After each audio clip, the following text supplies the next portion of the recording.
Imagine being a total prodigy at video games, a famous blue-eyed kid that big companies are practically begging to use your picture for their ads. Just as you're about to claim the championship title for the third time in a row, everything suddenly starts to go wrong. The sounds around you fade, your vision gets blurry, and the next thing you know, you're dead.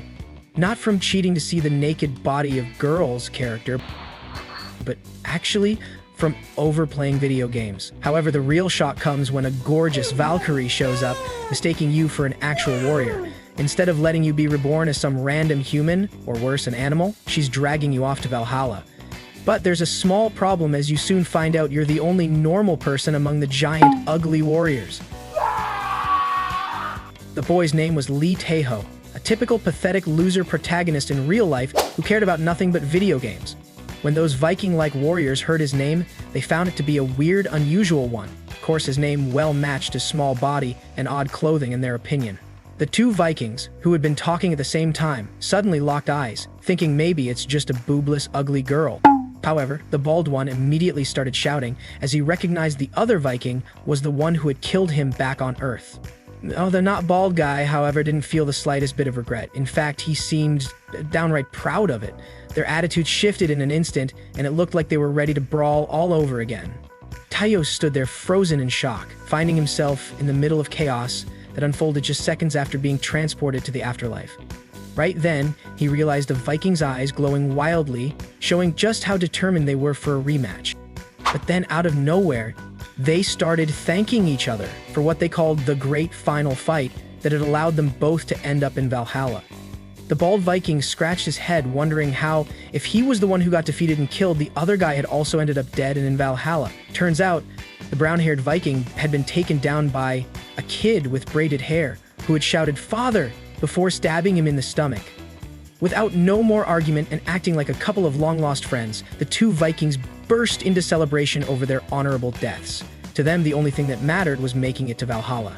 Who killed them or how they died didn't seem to matter at all.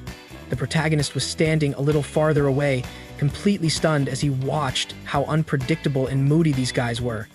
The boy couldn't help but question himself how he ended up in this mess. At first, Taeho thought maybe it was just a dreaming, but it didn't take long for him to realize. Everything felt way too real to be a dream. It finally hit him that 99% he died as a virgin kid without knowing the reason. Struggling is true, obviously, struggling to wrap his head around the situation. More importantly, his own bad luck. The Valkyrie who had brought him here stepped forward to introduce him, looking proud as ever. With a confident expression, she announced that despite the boy's strange name and awkward appearance, he was, or rather, had been, a famous champion in his country. A champion who had won every single duel, triumphing in dozens of battles. To his surprise, the Vikings were seriously impressed by this. They all started cheering for the tiny loser boy with genuine enthusiasm, each one hoping to have an honorable match against him someday. That was the moment Taeho realized things were going from bad to worse with every passing second. Unlike the Vikings, who dreamed of nothing but living in Valhalla, Taeho wasn't feeling the vibe at all. He shot a side glance at the cute Valkyrie, silently blaming her for dragging him into this nightmare place. Suddenly, in a flashback, Taeho remembered the moment he had accepted the Valkyrie's sudden appearance and her request. When she asked him to trust her and go with her, he had gently handed over his fate, believing that such a cute girl couldn't possibly trick him or send him to some hellish afterlife. Back then, when the Valkyrie had told him she was going to escort him to Valhalla, he had been surprised but still expected it to be a much better place than where he was now. After reviewing his memories, Taeho started thinking about what he knew about Valhalla. From what he remembered, it was an afterlife only believed in by people from Northern Europe, a place where only great warriors and honorable heroes could go after they died. Glancing at the Valkyrie proudly standing in front of him, Taeho immediately realized 1000% she had mistaken him for a real-life warrior. Desperate to get out of this situation, the boy began frantically explaining that he was a pro and undefeated player, but only in video games, not real life. But the Valkyrie looked completely confused. She didn't seem to know what a video game was, and only understood battles and duels as actual physical games. Just as the boy was about to beg and plead to be sent back to where he came from, something else suddenly grabbed the Valkyrie's attention. It was the blaring sound of an emergency horn, the kind Vikings used to warn everyone of an incoming threat. The girl immediately ignored Taeho and commanded everyone to prepare for battle. The boy was coming to terms with giant warriors, but apparently, Valhalla wasn't that peaceful afterlife the protagonist had imagined. But, of course, for these Viking-like warriors, the idea of a fight was anything but unwelcome. They would never say no to a battle, even in afterlife. The only one trembling in fear was our ugly main character, Taeho. Out of nowhere, a massive horde of beasts and monsters appeared, charging toward the nearby human city in Valhalla. Without hesitation, and without a second thought, the Vikings rushed straight at the monsters, thinking about nothing but to fight. The beasts clearly outnumbered the humans, but these were Vikings, some fearless warriors who could face hundreds of enemies without even flinching. The sole character who stayed frozen in his tracks was the main dude, peeping the battle from a distance and thinking it was just pure insanity and nothing else. With his body shaking like a leaf and no other choice in sight, he found a sword and grabbed it in his tiny hands for the first time in his entire existence, pondering what the heck he should do in this messed up situation, rush or hide. The poor kid was almost passing out from fear when a question popped into his head. Since we're already in the afterlife, what goes down when someone croaks here? Caught up in his thoughts, Ho suddenly noticed there was a frickin' massive monster right in front of him, ready to dice him up like it was no tomorrow. The wolf-like beast, or whatever the heck it was, tried to go in for the easy kill, but out of the blue, this dude with glowing eyes appeared behind in order to protect the kid. Quicker than your grandma, he landed a lightning-speed punch on the monster before its attack hit the boy, sending it flying for its first ever, and also last ever, skydive. Oh, the old boy, the bewildered boy, was shook by the turn of events. Suddenly, that huge guy called him Duckman, asking if Taeho knew anything about the Saga in this world or not. The man locked eyes with the boy, waiting for a response, but poor Taeho had never heard of that Saga word before, of course. Aside from the name of Vinland Saga anime that he watched some time ago. After seeing Taeho staring at him all confused, the big guy started explaining what he meant by Saga. He said it's a kind of power that comes from a person's life story. In his opinion, if Taeho was here in Valhalla, he must have done something pretty noteworthy in his life. While others were busy fighting life and death battles, the big guy was doing his best to explain how Taeho could use his achievements as a source of strength. According to him, the more famous someone's accomplishments were, the stronger they'd be as a warrior in Valhalla. Hearing this, Taeho started thinking about what achievements he could have. He dug deep into the corners of his mind, thinking hard to find something worth mentioning. But soon, he had to face the truth that he hadn't done much in his life besides eating, watching hentai, and playing games. Then, out of nowhere, an image of his game character popped into his head, sparking a wild idea. Whispering to himself, he wondered, what if I could use the achievements I earned for my game character? The moment he had that thought, something crazy happened. It was like lightning and smoke appeared all around him, and suddenly, without even trying, Taeho summoned something right in front of him. The Viking guy seemed to be expecting this, and he pointed at the glowing weird letters. He declared it was some kind of saga and asked if the boy could read them or not. Taeho was seeing these ancient-looking letters for the first time, but somehow he could understand them. Not directly, but more like using an online image translator to figure it out. In just a second, his body started acting like his game character, the immortal warrior Kalstead, and the Viking dude was watching him with pure awe. The boy, who had been terrified just moments ago, suddenly felt a surge of confidence. He started believing that if he had the abilities and achievements of his immortal warrior character, he would be an unstoppable, great, hot, strong girl killer. Taeho got so caught up in his daydreams of power and glory, he completely forgot he was still in the middle of a deadly battlefield. Thankfully, the Viking guy snapped him back to reality, just in time for him to notice another massive monster standing right in front of him. This one also didn't waste any time and immediately tried to turn the boy into a pancake. The wolf-like creature, despite its terrifying appearance, must have been in need of an eye check because it completely missed its first strike, even though Taeho was standing still like a frozen statue. But still, the force of the impact sent the boy flying like a weightless ball several meters backward, until he finally stopped and managed to stand with the help of his Saga. Gasping for air, he realized he hadn't actually gotten the full power of the immortal warrior. Otherwise, he would have ended this battle in the first second. Noticing there was now a bit of distance between him and the monster, Taeho quickly focused on his Saga to figure out what the problem was. After concentrating on it for a few moments, he discovered something frustrating as he found out his saga was only 1% synchronized with Kalsted's achievements for now. Furious, he shouted, "Is this some kind of insurance policy fine print? Could they make it any smaller?" His standing style and his raging anger made the Viking guy realize the kid didn't need his help anymore. Deciding it was the time to leave Taeho to fight his own battles, he turned to join the rest of the warriors on the battlefield. Just before walking away, he introduced himself, saying, "I'm Bjorn, son of Ragnar." Then, with a quick nod, he left, believing it was time for Taeho to start building his own legend. Hearing Bjorn's words fired Taeho up even more. Determined to give his all, even with just 1% of his saga's power, he made up his mind to fight. There was one big problem, though. His sword had fallen behind the giant wolf-like beast. But even so, Taeho didn't hesitate. He clenched his fists, steeled his nerves, and ran as fast as his shaky legs could carry him. On the other side, the massive wolf-like creature was ready to turn him into sausage. Didn't seem to care whether Taeho was charging straight at it or trying to retrieve his sword. It was prepared to strike either way. At the very last moment before he'd reach his sword, Taeho started remembering more about the immortal warrior, Kalsted, a superhuman hero who could effortlessly take down hundreds of soldiers in an instant. This thought pushed Taeho to try even harder to act like Kalsted, and to his surprise, he actually managed to retrieve his sword. Standing tall with his weapon in hand, he looked ready for an epic showdown, just like a bad or even good-ass warrior. But Taeho underestimated his opponent. The wolf-like monster caught him off guard, moving faster than he thought and swinging its massive hammer straight at him. Just when it seemed like the hammer was about to land a crushing blow on Taeho's face, and when the monster was already celebrating its supposed victory, Taeho appeared completely unharmed in a short distance.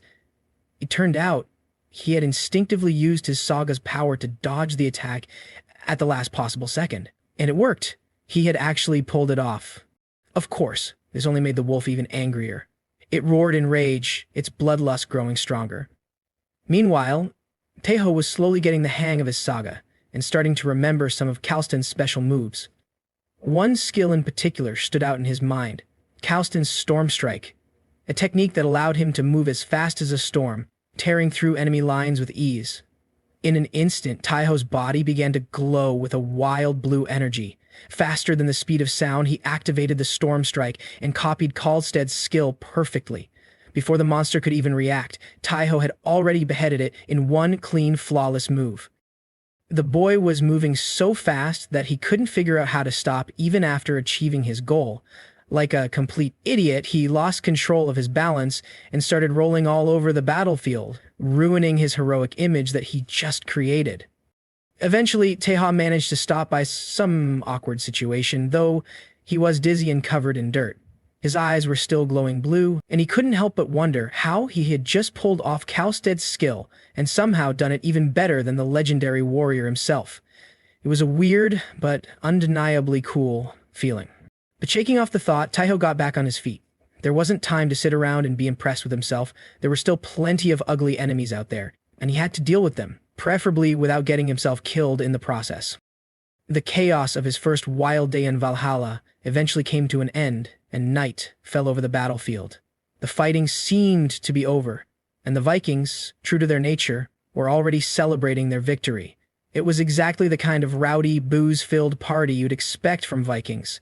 Loud laughter, clinking mugs, and stories being shared about the day's battles. The two guys who had been talking to Taeho earlier that morning were among the survivors, enjoying themselves like it was just another casual warm-up fight. Meanwhile, Taeho sat alone, exhausted and sore from head to toe. He had a new challenge in front of him, eating his so-called meal after the hardest day of his life. His stomach growled loudly, but they had only given him some barely edible, tough-as-rocks meat and, of course, some booze. Taeho stared at the food, frustrated. It wasn't like he had much of a choice, though. Starving wasn't an option, so he sucked it up and forced himself to eat it, chewing slowly and painfully like he was eating a piece of leather. As Taeho struggled with his dinner, a man walked into the scene and approached him. The guy gave him a once-over and said with a smirk, "If you want better food, kid, you're gonna have to try harder. Raise your warrior rank and maybe you'll get treated like a proper warrior." It was Bjorn, the same guy who had saved him earlier, explaining that this was the most basic food available for newcomers and the lowest-ranked warriors. Seeing the big guy saying all this, Taeho couldn't help but ask if Bjorn was also a low-rank warrior like him. But Bjorn quickly made it clear he had only dropped by to check if the boy had actually managed to survive that deadly battlefield. Feeling a wave of gratitude, Taeho took the chance to thank Bjorn for saving him earlier by teaching him how to use his saga. Just as he finished speaking, like a bolt of lightning, a question popped into his head, the same question he'd been wondering about before. Without hesitation, he asked the Big Daddy Protector, what happens to someone if they die here, considering this was already the afterlife? Bjorn, with his usual calm smile, answered, every soul who dies here gets transferred to the Iron Warrior Corps. It's a place where no one feels pain, hunger, or even the need to, well, poop. But there's a catch. They have to fight for eternity. Bjorn's explanation sounded almost cheerful, as if he actually liked the idea of the Iron Warrior Corps. But Taeho, not so much. The thought of ending up in that place someday, whether it was sooner or later, didn't sit well with him at all. In fact, just thinking about it made him act like a wandering ghost, drifting aimlessly. He didn't want to face that fate anytime soon, or ever, if he could help it. For motivating him, Bjorn announced that the higher-ups would soon assign Taeho and all newcomers to some special units. But before he could finish his sentence, he pointed to a corner, declaring it, seems like the time had already come. Suddenly, out of nowhere, someone burst in and loudly proclaimed, "Warriors! We have witnessed your valor today." It was another breathtaking Valkyrie who had arrived to personally assign each newcomer to their specific unit. Like the others, she captured the attention of the boy.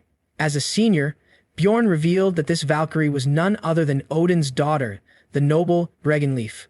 Just then, with her sword raised high, she instructed everyone to peer into their cups to discover the name of the god they should follow henceforth. Providing some context to give the protagonist some hints, the Viking guy explained that they were all a part of the Asgard Divine's army, where they could pledge allegiance to a god and receive even greater power. However, the clueless protagonist only recognized two names from the legends of the Norse gods, Odin and Thor. Desperately staring into his glowing cup, he prayed to see one of their names, but it didn't matter which one. Taeho started begging his ancestors for help, hoping they would guide him to get what he wanted. But instead of Thor, Odin, or any of the other famous gods he would expected, the name Idun appeared in his cup. Every Viking around him was thrilled with the result, satisfied after seeing what they wanted to see. But Taeho, he stood there, confused. He had never even heard of Idun before. Who was this god anyway? Feeling uneasy, he glanced over at Bjorn, hoping he might have some answers. Bjorn, who always had that cheerful grin plastered on his face, wasn't smiling this time. In fact, he looked troubled and just muttered, "Stay strong, kid." The next day, it was time to divide the warriors into units based on the gods they were chosen by, or rather the gods who had chosen them. The first Valkyrie to arrive was a striking silver-haired woman who came for those selected by Odin. After her, more Valkyries appeared, each gathering warriors for their respective gods, Tyr, Freya, Thor, and so on. The warriors were quickly split into lines, each group forming under their chosen deities. Taeho anxiously searched the area, scanning the bustling crowd, trying to figure out where Idun's Valkyrie was gathering her legion. After several minutes of wandering and growing frustration, he finally spotted someone. In a corner, sitting like a thug, was a Valkyrie. She was casually cleaning the inside of her ear, completely unbothered by the chaos around her. Taeho hesitated, but eventually approached her. Valkyrie lazily opened her eyes and noticed him standing there. She raised an eyebrow as he stammered, asking if she knew where he could find Idun's legion. The Valkyrie's expression suddenly changed. She jumped up from her spot and dashed toward the boy, acting like it was the first time she'd ever seen a newcomer. Her behavior left the four-eyed boy completely stunned. But his shock quickly turned into embarrassment as the Valkyrie got even closer than before. With a bright smile, she excitedly announced that it had been ages since her rookie had joined their unit. Then, like an eager child, she cheerfully introduced herself as Heda. A few minutes later, Taeho found himself sitting in a boat, drifting on a river with the Valkyrie girl right in front of him. But instead of feeling happy about being alone with the cute girl, he looked anything but pleased. A nagging thought consumed his mind, distracting him from everything else around him. If this was supposed to be a legion of the gods, why on earth I'm the only one in Idun's legion? The frustration built up until he couldn't hold it in anymore. Taeho let out a scream that could rival a 6-month-old baby. Heda blinked at him, clearly concerned, wondering if something was really wrong with him. Trying to calm him down, she started explaining that Idun's legion wasn't what he thought it was. In fact, it had a lot of strong points that made it just as good as the other legions. When Taeho skeptically asked what those strong points were, Heda grinned and confidently replied, "Well, there's no one bossing you around from above, and no one causing trouble from below." That's what it hit him. He really was the only one in Idun's legion. It took a while, But eventually, Taiho had no choice but to accept this strange reality. Not long after, the four-eyed boy broke the awkward silence with a sudden question. What's really going on in Valhalla? And why is there a war? Heda, seeing this as a perfect chance to lift his spirits, smiled and gladly started explaining. She summoned a 3D map of the world filled with details and glowing markers. Pointing to their current location, she explained, "This is Asgard, where we are right now, a peaceful place." But then she moved her finger downward to a darker area on the map, and beneath it lies Muspelheim, a realm full of evil gods, wild beasts, and rampaging giants that constantly invade. Taiho, still curious, pointed to another part of the map. What about that red area over there? You didn't mention it. Heda's expression turned slightly serious as she explained. That's Eren. It's a place that's already fallen. It became the front line of the war, where we fight to stop monsters from destroying this world. It's also where we're trying to take back what was lost.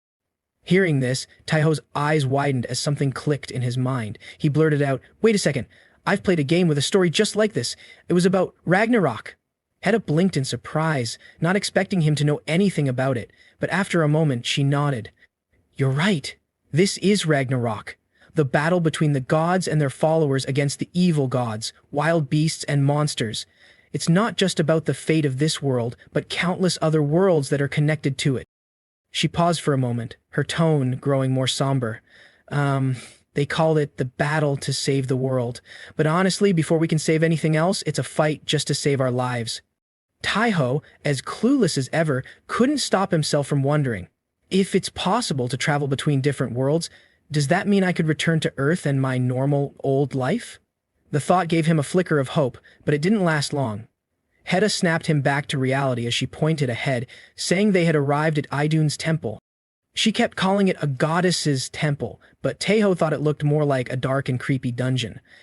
As they entered the dimly lit tunnel leading into the temple, Taiho, still inexperienced with all this stuff, couldn't help but ask, "So, what's supposed to happen here? Am I about to meet the goddess Idun, or is this just some place to pay respects?"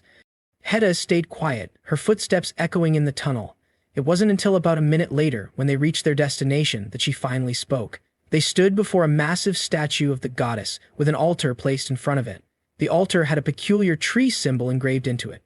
Heda gestured to the statue and said, "The goddess resides in a higher place, but we can still sort of meet her from a distance."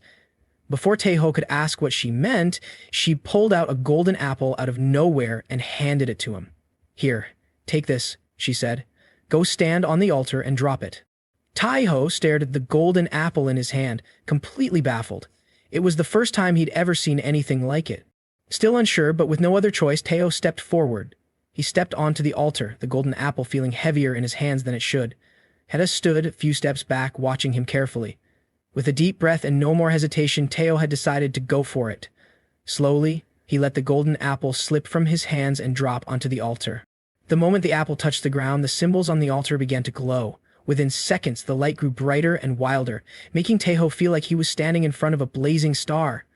Then, in the next instant, the goddess of life and youth emerged from the dazzling light, her gentle voice calling Taiho's name as her chosen warrior. She smiled kindly and asked him to step closer. Taiho was completely stunned. Seeing a goddess up close wasn't something he could have ever imagined, not even in his wildest dreams. When the overwhelming light finally began to fade, the boy realized he was no longer in the same place. Somehow, he had been transported to what felt like the goddess's domain. His body started trembling uncontrollably, but he couldn't do anything to stop it. Barely able to speak, he whispered the goddess's name and instinctively dropped to his knees to show his respect. To him, it felt like his body moved on its own, as naturally as water flowing downhill. Then, something unexpected happened. The goddess Idun walked gracefully toward him, leaned in close, and softly whispered, "I, Idun, will bestow my blessing upon you, child. It will shield your body from the peril of death." At first, Taiho didn't feel any different, but moments after receiving the blessing, something incredible began to stir inside him. A strange energy surged under his skin, a power so remarkable it felt like it was filling the empty spaces in his soul. In just a second, he was overwhelmed by a strength that felt like eternal youth, or something close to it. The once shocked protagonist's behavior shifted to a cheerful one, as he no longer felt any pain. No more chronic back pain or carpal tunnel syndrome from being a pro gamer, pain that had followed him even into the afterlife. All of it vanished, just like that. His upbeat demeanor brought a smile to the goddess's face. Then she said her farewell, looking forward to seeing him again, stronger than he was this time. The next moment, the protagonist found himself lying on the altar as if he had just woken from a sweet dream. But then Heda appeared above him, congratulating him on receiving his blessing. The boy blushed seeing the Valkyrie from that angle. While Heda was explaining how the blessing would turn the boy into an almost immortal warrior, additionally, she mentioned, despite being an undying by this blessing, he would still feel the pain, but dying would be nearly impossible for him. Ignoring the fact, which he's a lucky immortal now, the protagonist got lost in his thoughts again and suddenly surprised Heda by asking, "Once we defeat the enemies, will I be able to return to the place where I used to live?" He looked at her anxiously, not even blinking as he waited for her answer. Heda, however, thought the boy was speaking and acting like that just to make her flustered. Still, she couldn't help but find Taeho and his behavior adorable, so she let out a quiet laugh. She stepped closer, offering her hand to help him stand, and declared that if the war ended, and of course if they won, he could return if that's what he wished for. The awkward-looking guy just stood there, watching Heda without doing anything. Deep down, he resolved to give his all, to put in 100% effort to win the war and find his way back to Earth. But it still didn't make any sense to him, forcing him to wonder how could his separated soul return to his original body, thinking if maybe, only maybe, he's going to reincarnate or something like that, as it seems the most reasonable way for him to return on Earth. Either way, he knew there were more pressing matters to deal with before worrying about that. When that perverted loser touched Heda's soft, warm hand, he was about to lose control and do something shamefully but barely managed to stop himself. The way Heda was looking at him only made the situation worse. Instead of doing something reckless, Taeho let his mind wander, imagining a wild future that made him blush even harder. As a virgin and a slightly perverted boy who had never dated a single girl, he began to imagine a day when he would come home after a long and hard day at work. In his daydream, Heda, now as his wife, would greet him warmly. Unlike Heda's face, Taeho pictured himself completely differently. In that fantasy, more mature, more stable, and no longer just a kid obsessed with gaming. In his dream, he would arrive just as dinner was ready, and like a happy couple, he and Heda would sit together at the table, enjoying their married life. Just like when he was younger, Heda's presence and mannerism still made him blush uncontrollably. But just as he was about to accept his beloved wife's offer in the dream, reality came crashing down on him. He snapped out of it, feeling as if he'd just bitten into something unpleasant, like chewing on someone's boot. It wasn't a boot, though. It was the tough piece of meat he would manage to get as the weakest warrior in Valhalla. Thankfully, the sheer toughness of the meat was enough to bring him back to his senses. Even Heda commented on how hard it was to chew, encouraging Taeho to work harder so they could raise his rank and earn better food. It seemed like they had left Idun's temple a while ago and were now resting in a small room in a nearby village. Despite everything, Taeho's wandering thoughts refused to settle down. His mind kept drifting back to fantasies about his future with Heda. This time, he even imagined the two of them having a child together. His imagination was running so wild that the system detected it and issued a critical level alert. But being all alone with Heda in what felt like a love hotel was too much for him to control himself. His thoughts kept spiraling, and no matter how hard he tried, he couldn't stop imagining. After finishing their lunch, they headed outside to help calm Taeho's mind and teach him something new. According to Heda, every time Taeho managed to defeat an enemy in this world, he would receive something called a rune. Instantly, the boy recalled the day he had severed the wolf-like monster's head and felt something red being absorbed into his body. With Heda's guidance, he summoned his status. As a pro gamer, he quickly figured out that the runes he collected could be used to enhance specific abilities and make them stronger. Heda confirmed this, explaining that every warrior has 5 main factors that define them. She went on to explain, mana strengthens magic and increases magical defense, while willpower boosts concentration and mental defense. Out of nowhere, Taeho suddenly had a question. He wondered whether the power of his saga also depended on his mana level. But Heda clarified that a saga wasn't like magic. Mana and status couldn't influence it. It seemed the strength of a saga depended on something entirely different. How many people knew the story and how much the owner believed in it. The stronger their belief, the stronger their saga would become. Heda then explained that sometimes a saga could become even stronger than the actual reality or achievement it was based on. For instance, a story about capturing a big snake could grow into a legend about slaying a dragon. However, the sagas of lower-class warriors weren't usually that complex. They mostly focused on things like becoming stronger or faster. While that was still impressive, the kind of saga Heda was referring to could be far more powerful and extraordinary. As she conjured a fireball in her hands, Heda continued, explaining that some people could use their saga to create weapons, transform themselves into something else, or even summon an entire army. Taiho was completely stunned by this new information, struggling to wrap his mind around it. Morphing the fireball into something resembling a fiery bow, and then maybe a fiery sword, Heda reminded him of one crucial thing. The power to invoke and develop a saga depended entirely on him. Taiho was speechless, lost in thought about his own story. Not his personal story, but the legend of the character he had achieved as the top player in the world, Kalsted's legend. Before he could dwell on it any longer, their peaceful lesson was interrupted by the loud sound of the village gong, signaling that something urgent was happening. Heda quickly explained the situation to Taiho, who seemed completely clueless about what was going on. She made it clear that he needed to prepare immediately for an incoming attack. Whether it was by divine intervention or Heda's own power, a purple portal began to open in front of them. Noticing Taiho's nervousness, the Valkyrie girl gently tried to comfort him, knowing he was terrified of the thought of going into battle again.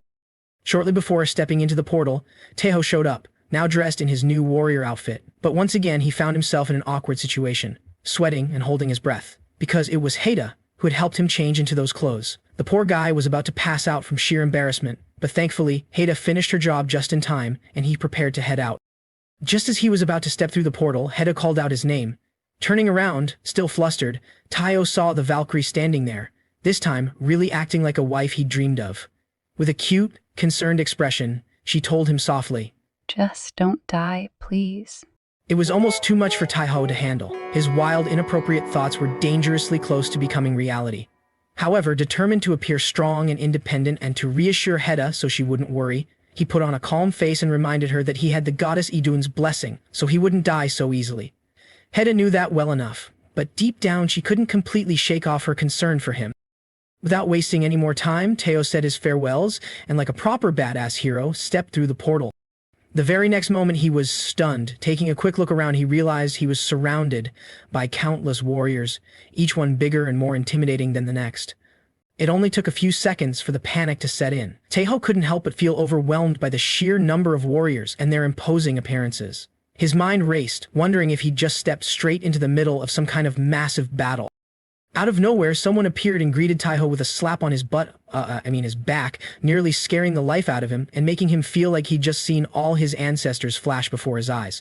When the startled boy turned around to see who had delivered the surprise butt attack, he discovered it was none other than Bjorn, cheerfully saying hello for the second time. With a wide grin, Bjorn casually asked, "Is the Valkyrie guiding you a beauty?" Taiho was like, no, yes, but no, what did you say? Not that it mattered. Bjorn already knew the answer. After all, every Valkyrie in Valhalla was the stunning, each one more beautiful than the last.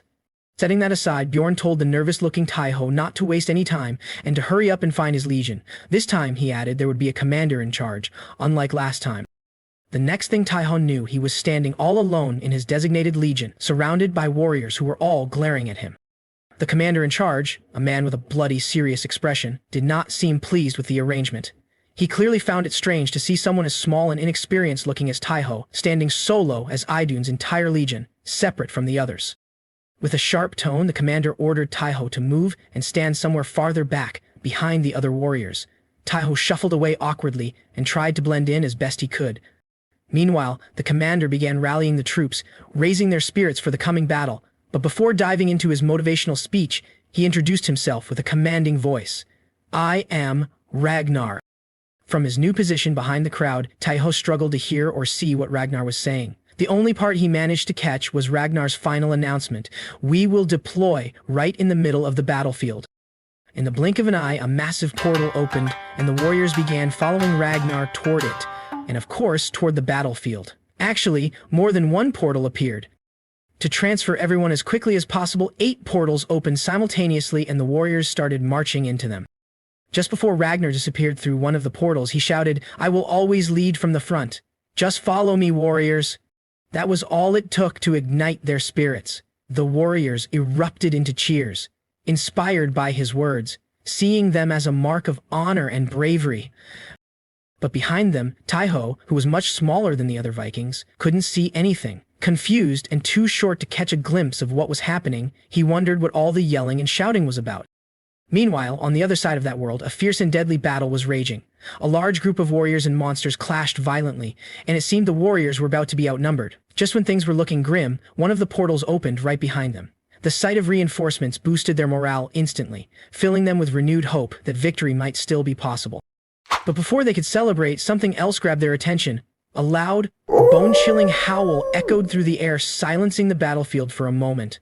All eyes turned toward the source of the sound. Standing on top of a cliff was a massive, wolf-like monster wielding a giant hammer, its terrifying presence making itself known to everyone below. The monster's howling was deafening, causing the war to momentarily come to a halt as everyone turned to locate the source. The creature leapt off the cliff with lightning speed, poised to strike. Suddenly, dozens of humans found themselves suspended in midair, some wounded and others dead, from a single unexpected attack. It became apparent that this was no ordinary monster, but the feared boss wolf known as White Fang.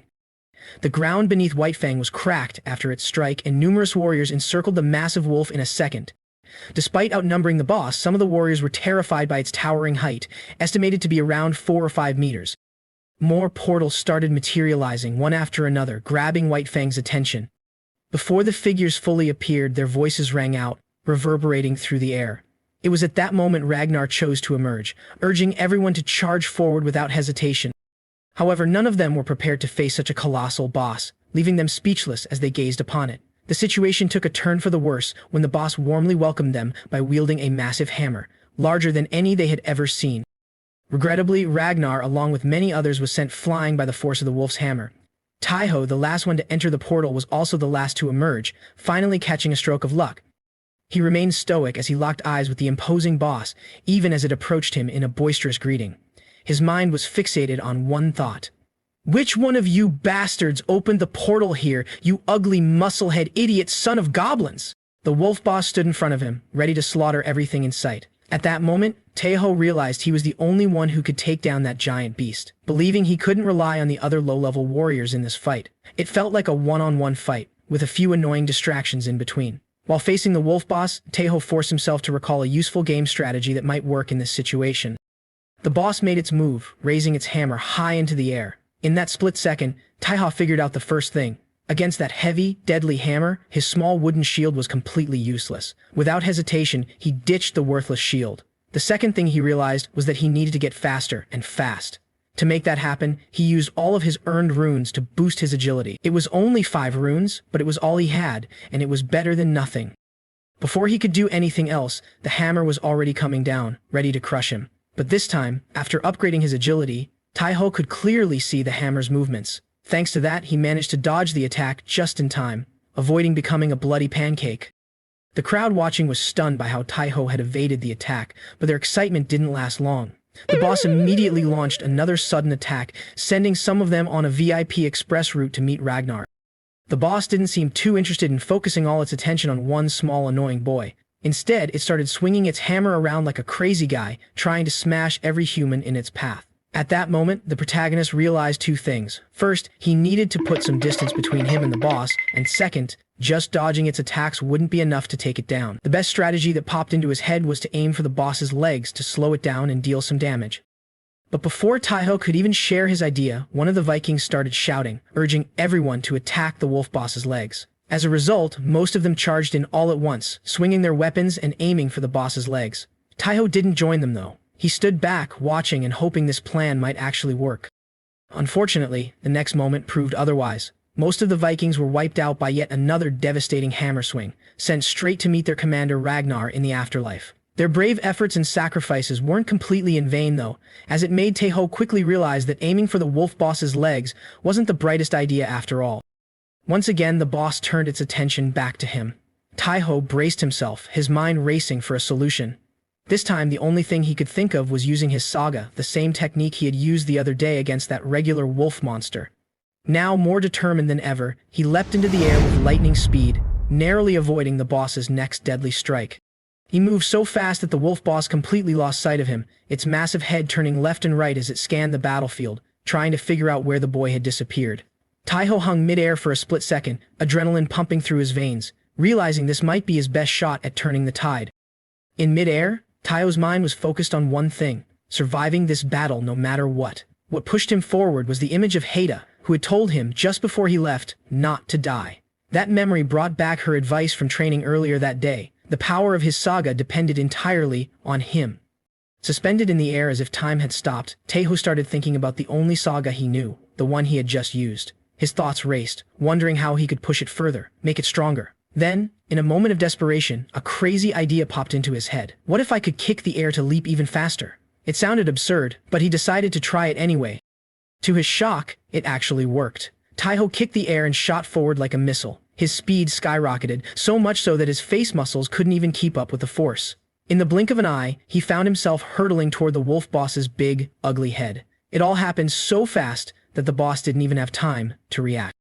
Before the wolf could sense the danger or attempt to defend itself, Taiho struck its head like a bolt of lightning. The attack landed perfectly, sending the giant wolf reeling in pain. But the victory wasn't without cost. Taiho had been moving so fast that he couldn't control himself after striking its mark, making him hit the ground. The impact with the ground was so powerful that any normal person would have been flattened on the spot. Somehow, though, he survived, thanks to the blessing of the goddess Idun. Bruised, battered, and barely able to move, Taiho crawled across the ground, his body screaming in agony. Meanwhile, the wolf boss howled in pain, completely caught off guard by the boy's unexpected and bold strike. It looked like Taiho had managed to stab his sword into the boss's right eye, a spot where the pain was unbearable for the wolf boss. Not wanting to let this opportunity slip away, now back on his feet, decided to give it everything he had to finish the fight. But for that, he needed another weapon. This time, using another saga of the Immortal warrior, he decided to summon a new weapon on the spot. With fierce determination in his eyes, he summoned the Sword of the Warrior, the perfect weapon to bring down that monstrous wolf once and for all. Taiho leaped into the air, aiming to cut off the boss's head with his newly summoned blade. On one side of the battlefield, the normal monsters watched the event unfold in stunned silence, while on the opposite side, the humans stared in awe and disbelief, waiting to see the result. Without wasting another moment, Taiho let out a fierce and deafening scream as he brought the sword down, aiming to kill the ugly boss in one decisive blow. But let's just say the final moment was censored for us. Meanwhile, the scene shifted far away, to the depths of what looked like a galaxy. A Valkyrie girl stood there, using her powers to observe the battle from millions of miles away. Watching Taiho defeat the boss, she moved something resembling a chess piece across a board, smiling as she said, "We're winning this battle." Then, she moved another piece, replaying the victory in her mind. She was the same Valkyrie who had been recruiting for god Odin just days ago, a Valkyrie renowned for her breathtaking beauty, standing above everyone else in grace and power. In the next moment, she noticed the crow behind her, showing her respect by bowing down her head as she knew it wasn't just any ordinary crow, it was directly controlled or maybe possessed by god Odin himself. Letting out a small sigh, she asked politely, "What brings you here, my lord, so suddenly?" In response, Odin inquired about the current state of the war but seemed more interested in knowing if anyone had stood out. He asked the question almost dismissively, confident that none of the low-level warriors would have done anything noteworthy. However, to his surprise, the Valkyrie smiled and revealed that there was indeed someone who had caught her attention. The one she was referring to, of course, was none other than our protagonist, Taiho, the self-proclaimed ugliest person alive. The scene shifted back to the battlefield, where Taiho was kneeling on top of the boss's massive body. Everyone around him was cheering, celebrating their hard-fought victory. Covered in dirt and blood, completely drained, Taiho slowly stood up, looking at the warriors who surrounded him. Then his eyes widened in shock as a strange sense of recognition washed over him. He realized he had already experienced a moment like this before, a moment of being cheered for and admired by the crowd. It reminded him of his glorious days as the best gamer in the world, the moment he earned the title of champion. This scene, this feeling of triumph, it all felt so familiar to him. Staring at his sword, Taiho remembered that back in the day this weapon was known as Rune Fang, one of the rarest items in the entire server. There were fewer than a handful of them in existence. Snapping himself back to the present, he set a new goal for himself, to give his best again and again, to hear the sound of cheers for him over and over. With that in mind, he promised himself to work harder and get stronger as quickly as possible. Joining the Vikings at the bottom of the hill where they were celebrating their victory, Taiho made a vow to himself, to one day become the god of war in Valhalla. the only and the undefeated one. His happy thoughts were abruptly interrupted when someone scared the life out of him by suddenly putting a hand on his shoulder. Taiho flinched, only to turn and see Bjorn standing there. Thankfully, the big guy had survived the battle and had come over to thank Taiho for his incredible effort. Bjorn, grinning wide, admitted he was seriously impressed by seeing Taiho kill the boss after summoning a sword mid-air. He also congratulated him on leveling up so quickly and declared it was something only a true warrior could pull off. Taiho, showing off just a glimpse of his Saga's power, responded casually, explaining that he just figured out how to make the sword appear and disappear whenever he wanted. Bjorn, flexing his massive Mr. Olympia-level muscles, laughed and said, "All right, kid, we better get moving. We can save the rest of this talk for another time." Taiho thought they were supposed to head back after this battle, but Bjorn pointed to a spot in the distance and said their real goal was to take control of that fortress. This time, they needed to be stationed nearby and get ready for the next phase of their mission. Hours passed, and they swiftly set up camp in a hidden area from the fortress. The quiet night was broken by a loud yawn coming from a well-prepared tent. It was Taiho, exhausted as he flopped onto his bed, thinking that maybe, just maybe, his first good day was finally ending on a sweet note. Lying there alone in his tent, now feeling more like a real warrior, his thoughts began to wander. He reflected on the day, how far he'd come, and how much stronger he had become. With nothing else to do, and partly out of curiosity, he decided to check his Saga. Taiho summoned it, and the ancient letters appeared before him. This time something caught his eye. Instead of one, his Immortal Saga now showed 2 slots. He immediately realized what it could mean, wondering if this meant he could now use 2 sagas at once or something along those lines. Before Taiho could figure anything out, someone opened the tent and called for him. It was a red-haired man with a goofy smile plastered across his face, coming to let Taiho know he had a visitor. Curious, Taiho stepped outside to see who it was, only to notice something odd. Everyone around him was acting just like that red-haired guy. Completely clueless, as usual, Taiho found himself in a tough spot, wondering why everyone was behaving so strangely. He started to suspect that something important had happened and somehow he was the last to know. But his thoughts came to an abrupt stop the moment he saw her. His eyes widened and his face turned bright red, cheeks burning with embarrassment. Sitting by the campfire, waiting for him, was none other than Heda, his beloved Valkyrie. She had come to visit him. The Vikings' loud voices quickly caught Heda's attention and she turned her face toward them only to see Taiho was there. With a sweet, adorable smile, she greeted him, acting like she was so worried about the boy that came to check on him personally. As soon as they moved to a more private spot, probably Taiho's tent, Heda started crying like a baby, begging the boy to show her all the achievements he had accomplished in his life. Taiho was completely caught off guard by the sudden request, wondering if he could even show Heda his achievements. Heda reassured him, saying he could definitely show others his accomplishments if he wanted to.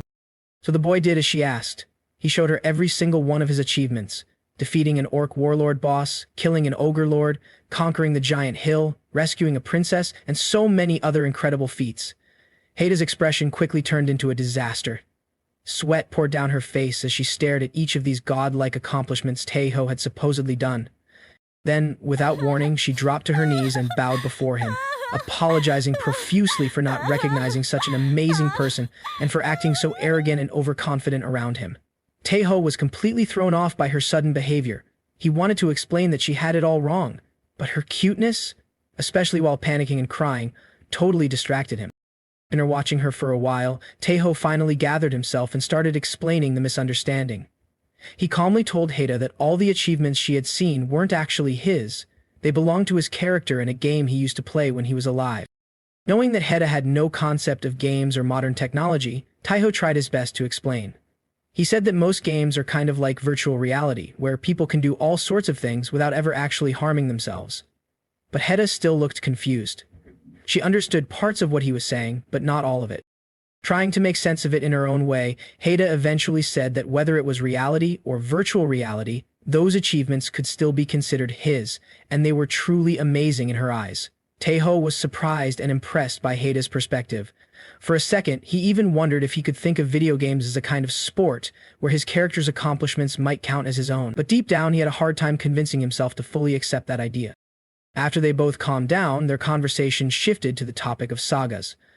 Heda explained that there was no limit to the number of sagas that Taiho could use at the same time. She paused for a moment, then, referring to his inexperience, added, "But at your current level and state, you can't handle many." She went on to explain that once Taiho created one saga, he likely wouldn't be able to make another for a while. She stressed the importance of being careful, urging him not to create any useless sagas unless he absolutely needed to. Summoning a window to check and review his sagas, Taeho started going through them one by one. He realized he already had 3, but he felt like he needed to create one more offensive saga, at least for now. Lost in thought, he began searching his mind for a worthy achievement that could be useful as a saga. It didn't take long for the son of a goblin, as he called himself, to figure out what he needed. Without warning, Taeho suddenly shouted, "The eyes of a dragon see through all things." The words rang out with determination as he began creating his new saga. It wasn't immediately clear how this ability would help him in combat, but Heda froze when she saw the intense, burning look in his eyes. She decided not to interfere with his decision. His expression was a little too scary to argue with. The moment the saga was activated, Taeho's vision sharpened drastically. Everything around him became clearer and more detailed. Even Heda, who was watching him with curiosity, couldn't help but wonder about the ability of his new saga. Taeho explained that it would let him see through anything he wanted and analyze targets instantly. Eager to test if it really worked, Taeho decided to try it out on Heda. But the moment he activated the saga, things took a wild turn. His improved vision didn't just analyze Heda, it revealed her completely naked, with her flawless body on full display. Above her head, he could see her name and the legion she belonged to. The sight was too much for Taeho to handle. His perverted side kicked in, and he couldn't handle what he was seeing. It felt like his eyes, or maybe his whole head, was about to explode. He clutched his face, overwhelmed by the sheer intensity of what his saga had revealed. Meanwhile, Heda had no idea what Taeho had just seen. She only saw him struggling and assumed something had gone wrong with the saga. Minutes later, Taeho found his head wrapped in bandages, only to realize that his head really had exploded. But thanks to the goddess's blessing, he didn't die. Heda, short on time, decided to give him some encouragement before leaving. She told him he was an incredible person with a bright future, and that he would become someone unbelievably strong in Valhalla. Suddenly, she couldn't hold back her excitement and threw herself into his arms, thrilled that such a powerful warrior had joined their legion. What she didn't know, however, was just how perverted Taeho actually was. The shocked and completely stunned Taeho found himself in a very dangerous situation. He could barely hold himself together. But instead of doing something inappropriate, he somehow chose the most extreme solution. He let himself explode again. This time, not his head, but probably the part of his body that had touched Heda's chest. It didn't take long, though, before someone else showed up at his tent. A green-hailed man politely asked for permission to enter. Now wearing a strange helmet to protect his still-healing head, Taeho asked what brought the guy there. Acting polite as ever, the man introduced himself as Rolf. He explained that while Taeho had been busy with the Valkyrie girl, everyone else had already gathered at their unit position. Rolf had come to get Taeho so they could join the others. Before answering, Taeho secretly tried using his new saga again to check if the good-looking guy was telling the truth. He quickly got his answer, but Rolf's attractive face and well-built body distracted him for a moment, nearly pushing him to the brink of another explosion. Panicked, he immediately turned his head away and deactivated the saga, reminding himself never to casually use his X-ray saga like that again. Not long after, under the breathtaking northern lights dancing across the sky, the two left the tent and headed toward Rolf's unit position. Along the way, Rolf mentioned how jealous he was that a Valkyrie had come to visit Taeho in his personal tent. He wasn't entirely sure himself if it was envy or admiration, but he admitted that if something like that ever happened to him, he'd brag about it for the rest of his life. Taeho also was amazed by Heda's sudden visit, comparing it to a famous celebrity girl back on Earth visiting someone unexpectedly, something he could never imagine happening to him. Hoping to steer the conversation away, Taeho asked Rolf about the blessing he received in Uller's Legion. Rolf, with pride, explained that he had earned 2 abilities, stealth and tracking. To give Taeho a glimpse of his blessing, the green-nailed man decided to show off a bit. His stealth ability was impressive enough to catch Taeho's attention, or at least Taeho pretended to be impressed. For the second part of his blessing, tracking, Rolf explained how it worked. He told Taeho that he could easily track anything or anyone with even the smallest trace left behind. It was clear Rolf was confident in his abilities, and Taeho couldn't help but acknowledge how useful those skills could be. Finally, after wandering for some time, they had arrived at their destination, where numerous warriors were gathered around a roaring campfire. As soon as they reached the location, Rolf approached his commander and announced that he had brought Taeho as ordered. The boy's mismatched eyes widened in shock and disbelief upon discovering that the commander was a woman, a fierce yet stunningly beautiful one. He was acting surprised because it was the first time he was seeing a woman, except Valkyries in Valhalla, and not any but a commander. Awkwardly, the boy introduced himself. The commander greeted him warmly and inquired if it was true that he had been the one to defeat the wild boss earlier that day. However, the moment the commander rose to her feet, Teo felt a shiver run down his spine. An intimidating aura radiated from her, making him feel like a small, helpless prey standing before a towering predator, a sensation he had never experienced before. With a calm but commanding voice, she simply said, "Wait here. The chief commander will arrive soon." That single statement was enough to leave the boy utterly terrified. Trembling, he replied, Yes, commander." Though curiosity itched at him to learn more about her, the boy dared not use his extra saga to see through the woman's body, restrained by both fear and respect for her commanding presence. For now, merely knowing her name and title was enough. Meanwhile, like a shooting star, a Valkyrie descended from the sky, instantly grabbing everyone's attention. In no time, she attempted to land near the group, and it became obvious she was a Valkyrie from Odin's Legion, the kind of warrior everyone, including our main character, dreamed of even just sharing a room with. As soon as Taeho, our ever-so-perverted protagonist, laid eyes on her breathtaking beauty, he was awestruck. But this wasn't the first time he had seen her. Unable to resist, he used his Dragonize saga again as she landed, though this time only to check her name. It was Rasgrid, the Valkyrie famously nicknamed the Ice Princess. The nickname piqued his curiosity, leaving him wondering if it was something bestowed by the gods or earned for some other reason. Shortly after arriving, Rasgrid introduced herself, just in case anyone didn't already know who she was. She then announced that she would be leading their upcoming battle. Without mincing words, she brought up the loss of Ragnar, their former commander, who had tragically ended up as nothing more than a meatball. She made it clear, however, that Siri, the only woman among them deemed trustworthy, would now take Ragnar's place. Siri responded politely, promising to do her best to fulfill her duty.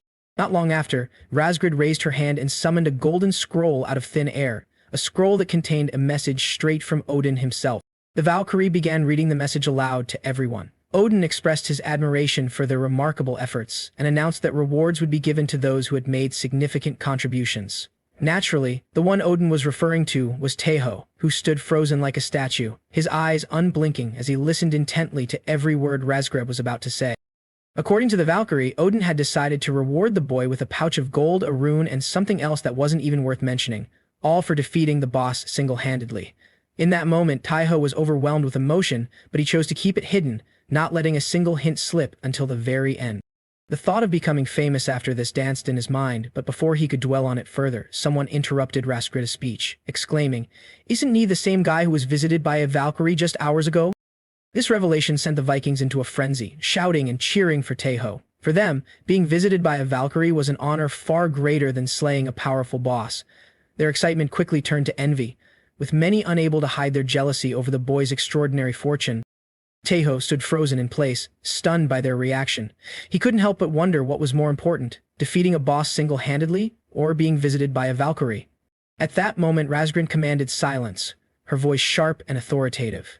She declared that they should prepare to reclaim the fortress by tomorrow afternoon. Finally, she announced that they would be using something called Steel Rain specifically for this mission, and the warriors present would be boarding it.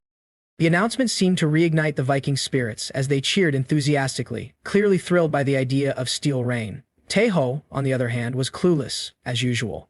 He had no idea what Steel Rain was supposed to mean. Confused, he turned to Rolf and asked if he could explain. However, the green-haired boy didn't know what it was either. He was just pretending to understand to avoid being questioned by the others. That was all. The night flew by, and the day of the battle finally arrived. Rasgrid hovered mid-air, her presence commanding respect as her army gathered in front of the fortress, ready to fight, and if need be, die for honor and glory. At Rasgrid's signal, the Vikings charged forward at full speed, their war cries echoing through the battlefield. But the enemy wasn't caught off guard. They were just as prepared to defend the fortress. This time, unlike before, the warriors had brought some advanced war machines to make it easier to breach the castle walls. Meanwhile, atop the fortress walls, a massive wolf known as the Red-Eye Boss stood watch. The creature wasn't just observing, it was managing the entire battle from a distance, its piercing eyes scanning every move. Soon enough, the Viking warriors clashed with the enemy forces, a brutal fight for survival erupting on the battlefield. But this wasn't like the simpler battles of the past. Rasgrid and Siri had devised a clever plan to tilt the odds in their favor. While the main forces were fully engaged in battle, Siri's unit was tasked with sneaking into the fortress and opening the gates from the inside. It wasn't going to be easy, though. The fortress doors weren't like ordinary doors that could be pushed open. According to Siri, they needed to find a hidden room called the Rune Magic Control Room to open the fortress gates. Back then, Rolf was still pretending he understood the plan and how they were supposed to use something called Iron Rain to get into the fortress. Taiho, on the other hand, couldn't stand watching Rolf act like he knew what was going on. He was deeply curious. What was this Iron Rain everyone kept talking about? Eventually, Taiho got his answer, but definitely not in the way he expected, and a little too late. He, along with a few others, was crammed inside a large barrel designed specifically for the Iron Rain strategy. Unlike Taiho, Rolf seemed oddly excited about the whole thing. The other warriors, they were even more thrilled, laughing and cheering like it was the greatest adventure of their lives. Then the sound of a loud horn rang out, signaling it was time to launch. Taiho, however, was absolutely terrified. He had no idea what was about to happen next. The doors of the barrel slammed shut, and before he could even protest, the barrels were loaded into something resembling a giant cannon. The cannon was stationed at a safe distance from the fortress and the ongoing battle. Suddenly, with a thunderous blast, the cannon fired Taiho's barrel. It was shot forward at an insane speed, and Taiho was on the verge of passing out from sheer panic. Unlike him, though, everyone else seemed to be having the time of their lives. They whooped and hollered as the barrels soared through the air, faster than a dragon in flight. In just a few moments, they soared over the battlefield below, flying swiftly past the chaos. It became clear that it wasn't just one barrel in the air. There were several of them, all raining down like the infamous Iron Rain. Before long, they managed to pass over the fortress walls and crash-landed inside the fortress. At first, none of the beasts noticed their arrival, and that was the only reason they survived. The landing wasn't exactly graceful, and everyone was struggling in one way or another. Some warriors were knocked unconscious, others were badly injured, and a few couldn't stop vomiting from the wild ride. Taiho, miraculously, was still alive, thanks only to Idun's blessing. The only person who seemed completely unfazed was Captain Siri, who stood tall and unharmed. Siri wasted no time. She urged everyone to pull themselves together and get ready for the fight, warning that the enemy had already discovered their presence. Sure enough, the sound of approaching enemies grew louder, but when the monsters finally appeared, they weren't what the warriors were expecting. Instead of the wolf-like creatures they had encountered before, they were faced with giant bugs, enormous, grotesque insects that moved with terrifying coordination. In the blink of an eye, the group was surrounded, outnumbered in every direction. Captain Siri quickly stepped up, sharing a critical piece of information about these creatures. She explained that these bugs usually moved in groups of 5 and that their strength depended on their leader. If they could take down the leader, the rest of the swarm would fall apart. However, there was a problem. Rolf and most of the other warriors were struggling to figure out which one was the leader. The bugs all looked eerily similar, making it nearly impossible to tell them apart.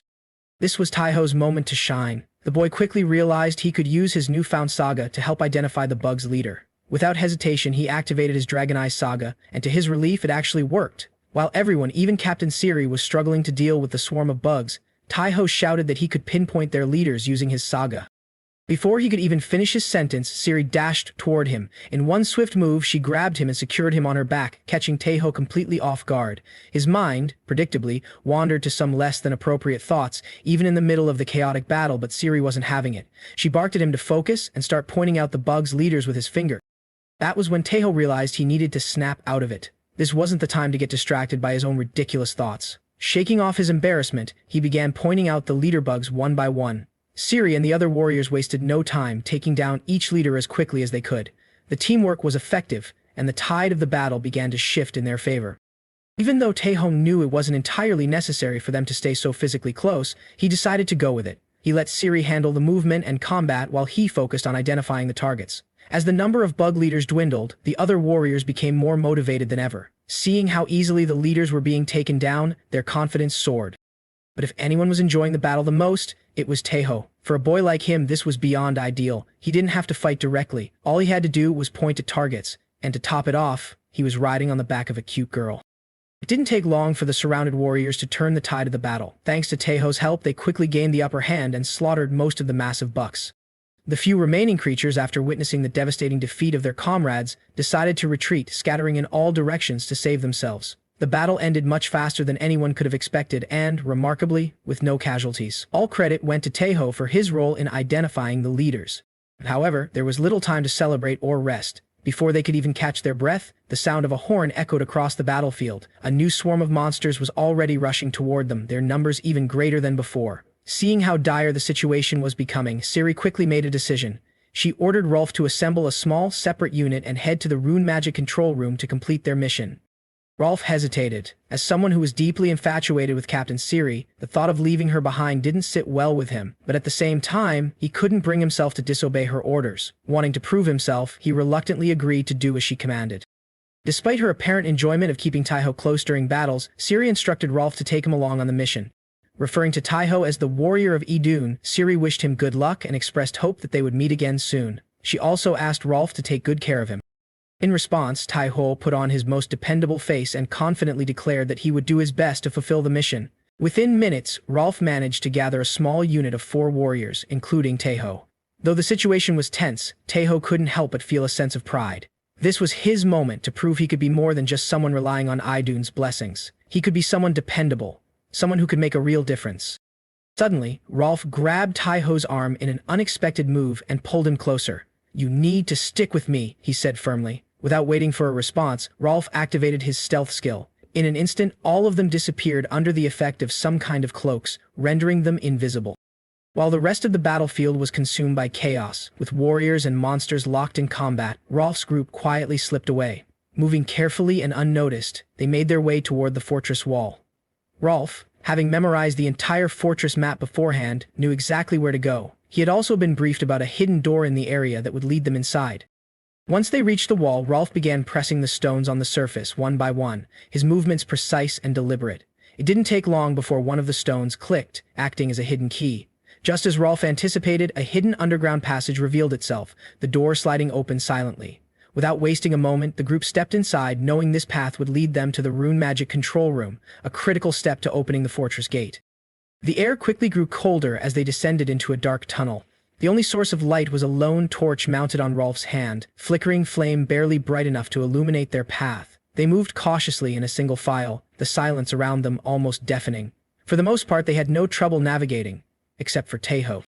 Despite his best efforts, Taiho kept bumping into things, mainly massive spiderwebs strung across the corridor. He stumbled through the sticky threads like a blind man, muttering under his breath as he tried to peel them off. "Why are there so many webs down here?" he thought to himself, annoyed and a little confused.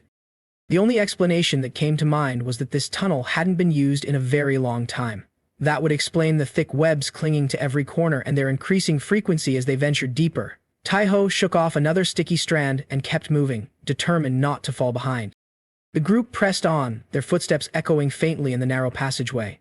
Unbeknownst to them, they weren't alone. Something else was lurking in the shadows, its presence silent but unmistakable. Hidden in the darkness, it followed them from a distance, its gaze fixed on the unsuspecting group.